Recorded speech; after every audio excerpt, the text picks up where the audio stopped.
आदिनाथ भगवान की, महावीर भगवान की, मुनि कुंजर ज्येष्ठाचार्य गुरुवर आदि सागर जी महाराज की, तीर्थ भक्ति शिरोमणि आचार्य श्री महावीर कीर्ति जी महाराज की, वात्सल्य रत्नाकर आचार्य शिक्षा डिमल सागर जी महाराज की, तपस्वी सम्राट महातपो मार्तंडाचार्य सन्मति सागर जी महाराज की, ज्योति स्वरूप तप तेज प्रवर्धमान, यज्ञान भासित जगत्रय दिव्यवान, आचार्यवान कुशलो बहुभाष विज्ञ, वंदे सदा परमधीर सुनील सिंधु, वंदे सदा परमधीर सुनील सिंधु।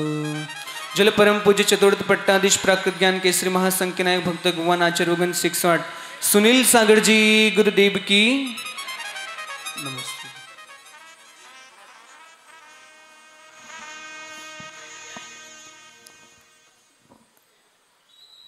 एक सुंदर सा वन, उसमें एक बहुत बड़ा मानसरोवर,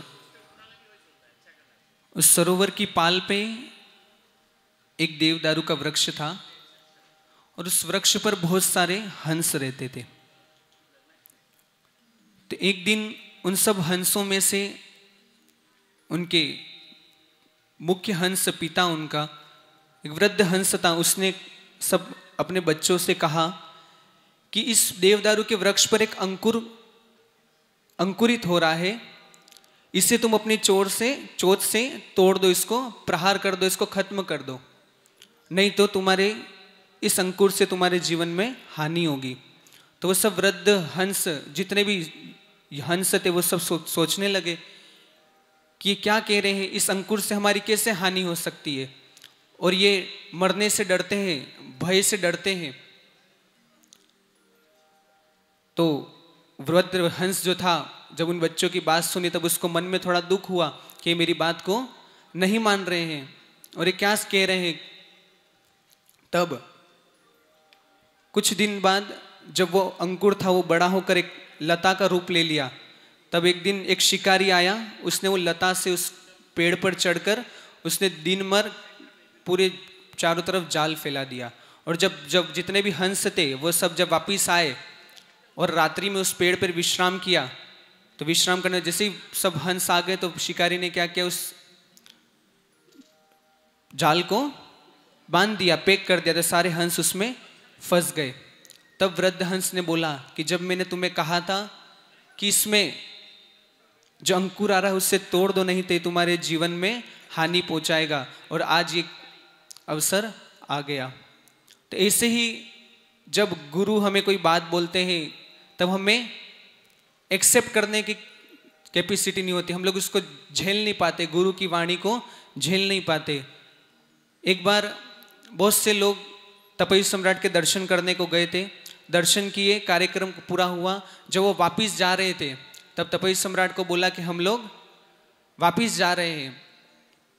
तब तपस्वी सम्राट ने कहा कि नहीं, अभी नहीं जाना, कुछ दिन और रुको। तब उसने बोला कि हमारे ट्रेन की टिकट बुक है, हमने पूरा डिब्बा बुक कराया, क्योंकि बहुत सारे लोग आए हुए, तो पूरा डिब्बा हमने बुक करा रखा है, तो वो कैसे कैंसिल हो सकता है। तो तपस्वी सम्राट ने कहा नहीं, अभी रुक जाओ। तो उन्होंने गुरु की बात को मानी और वो रुक गए। लेकिन जब अगले दिन वो ट्रेन निकली, जब वहाँ से ट्रेन गई तो पता चला कि जिस डिब्बे में उन लोगों की टिकट थी, किसी हादसे में वही डब्बा, क्या बोलते हैं, हानि को, वो डब्बा ट्रेन से अलग हो गया और गिर गया, जिस ट्रेन में उन सब की टिकट थी।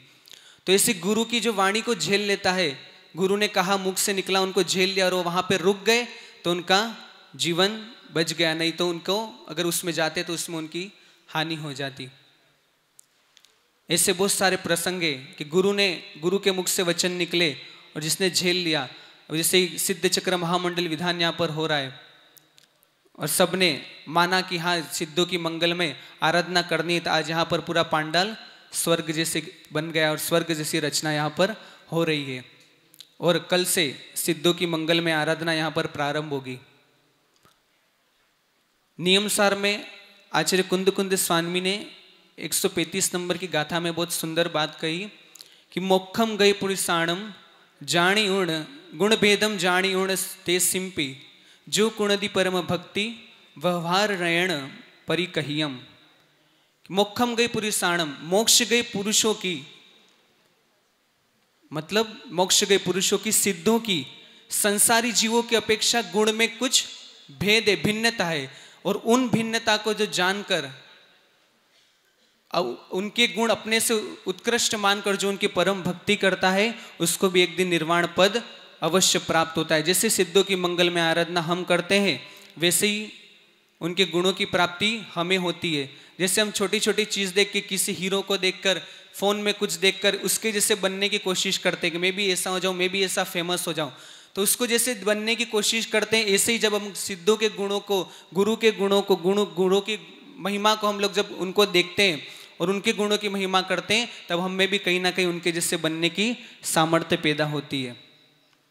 तभी इस सिद्ध चक्र महामंडल विधान में अधिक से अधिक लोग जुड़कर अनंत अनंत सिद्धों की मंगल में आराधना करें, और उन मंगल में सिद्धों की आराधना उनके सानिध्य में कर रहे हैं जो आने वाले भावी सिद्ध होंगे। जो मुनिराज है, साधना कर कर, अपने कर्मों की निर्जना कर कर, आचार्योगन साधना कर कर, निर्जना कर कर जब वो सिद्ध पद को प्राप्त होंगे, तब हम भी उनकी भक्ति कर रहे हैं तो हम भी सिद्धत्व को अवश्य प्राप्त होंगे। अभी 2 तारीख को यहाँ पर पिछी परिवर्तन भी होगा। जिसका सौभाग्य होगा पिछी लेने का, देने का, वो परम सौभाग्यशाली होगा। जिसको पिछी देने का अवसर मिलेगा, तो मुनिराज साल भर उससे जीवों की रक्षा करेंगे, तो उसका भी उनको पुण्य मिलेगा। और जिनके घर में मुनिराज की पिछी जाएगी, उसका तो सौभाग्य ही है। एक मेरे जीवन का प्रसंग है, शांतिनाथ जी में पिछी परिवर्तन हो रहा था चतुर्मास में। तब मेरी भावना थी कि मेरे को भी पुरानी पिछी चाहिए, लेकिन मैं फॉर्म भरना भूल गया। तो जब पिछी परिवर्तन हुआ, सब लोग पिछी दे रहे थे, सब लोग पिछी मुनिराज को भेंट कर रहे थे, ले रहे थे, और मैं नीचे बैठ के देख रहा था। लेकिन मन में यही भावना थी कि मेरे को भी पिछी चाहिए। तो उस दिन तो पिछी नहीं मिल पाई। फिर अगले दिन क्या हुआ कि किसी व्यक्ति को पिछी दी थी, तो वो पिछी वहीं पे भूल के चला गया। तो एक श्रावक आया और वो पिछी लेके आया। आचार्य श्री को बोला, आचार्य श्री ये पिछी किसी की रखी हुई है। तो आचार्य श्री ने बोला, महाराज जी को पूछा किसकी है? तो एक महाराज जी बोले पिछी मेरी है। तो वो किसको दी थी? तो वो तो गया। तो बोला वो पिछी किसको देनी है? तो आहार के बाद के समय था, मैं भी वहीं खड़ा था। तो आचार्य श्री बोले कि ये पिछी भाविक को दे देते हैं ऐसा। तो मेरी जो मन में भावना थी, मैं नीचे बैठे बैठे देख रहा था कि मेरे को भी पिछी चाहिए। उस दिन तो नहीं मिल पाई, लेकिन अगले दिन मिल गई। और जब आचार्य श्री ने पिछी दी, तब आचार्य श्री ने बोला था अभी मैं आपको पुरानी पिछी दे रहा हूँ, अगले साल नई पिछी कमंडल दूंगा। और ऐसे ही 10 महीने में अगले साल नई पिछी कमंडल भी गुरु ने दे दिए। गुरु के मुख से जो वाणी वचन निकलता है, वो अवश्य ही फलित होता है। उनके मुख से जो शब्द निकलते हैं, वो कोई ना कहीं, बस उसको झेलने वाला चाहिए, उसको कैपेसिटी चाहिए उसको झेलने की, उनके मुख से निकल गया और हम उसको झेल ले। देखो, गुरु के आशीर्वाद से कई सारे काम, कई सारी विपदाएं सारी पूर्ण हो जाती है। तो ऐसे ही अब जो गुरु के आशीर्वाद से जब अच्छा काम हो जाता है, जब हम गुरु के प्रति कुछ गलत भाव करें या कुछ गलत अविवेक करें, तो कहीं ना कहीं उसका भी फल हमको मिलता ही है। आचार्य भगवान बहुत सी बार दृष्टांत देते हैं, जैसे सामने कैमरा लगा हुआ है, तो कैमरे में जैसे अपन हाथ करेंगे, जैसा अपन इशारा करेंगे, जैसा बोलेंगे, ऐसा उसके अंदर रिकॉर्ड होता जाएगा। ऐसे ही अपने कर्म है, जैसे हम कर्म करेंगे, अच्छा करेंगे, बुरा करेंगे, वो वैसा वैसा रिकॉर्ड हो जाएगा और उस रूप अपन को फलित भी होगा।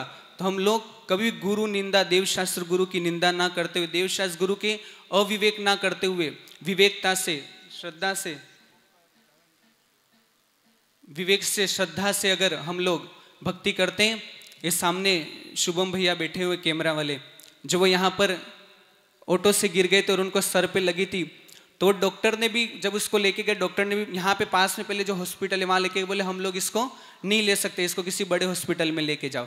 तो जब बड़े हॉस्पिटल में लेके गए, तो फिर वहाँ पर उसको चेकअप किया और प्लेट्स चेक करते हैं, जो ब्लड की प्लेट्स चेक करते। तो फर्स्ट दिन वो क्या बोलते हैं 47,000 आ रही थी, तो वो बहुत कम थी 47,000। तो फिर शाम को उसने चेक की थी, धवल भैया ने हमको बताया था, शाम को चेक की 47,000 आ रही थी। फिर अगले दिन यहाँ पे गुरुजी का आशीर्वाद गया, कमंडल का पानी उसको पिलाया, तो नेक्स्ट दिन 1,57,000 वो प्लेट्स बढ़ गई थी। और जो शायद 5 दिन 7 दिन तक भी हॉस्पिटल से छुट्टी नहीं मिल पा रही थी, वो 24 घंटे में छुट्टी लेके घर पे आ गया। तो ऐसे गुरु की महिमा, गुरु का आशीर्वाद, जितनी उनकी भक्ति कर सकते, जितना हम लोग श्रद्धा अंदर से रख सकते, सब चीज़ श्रद्धा का, भावना का खेल है। जितनी हम भावना अच्छी रखेंगे उतना हमको अच्छा प्राप्त होगा, और जितनी भावना बुरी रखेंगे उतना हमको बुरा फल प्राप्त होगा। तो अच्छी भावना रखें और सिद्धों की मंगलमय इतनी उत्कृष्टता से आराधना करें, मंगलमय भावना। जय बोले परम पूज्य आचार्य सुनील सागर जी गुरुदेव की नमस्तु।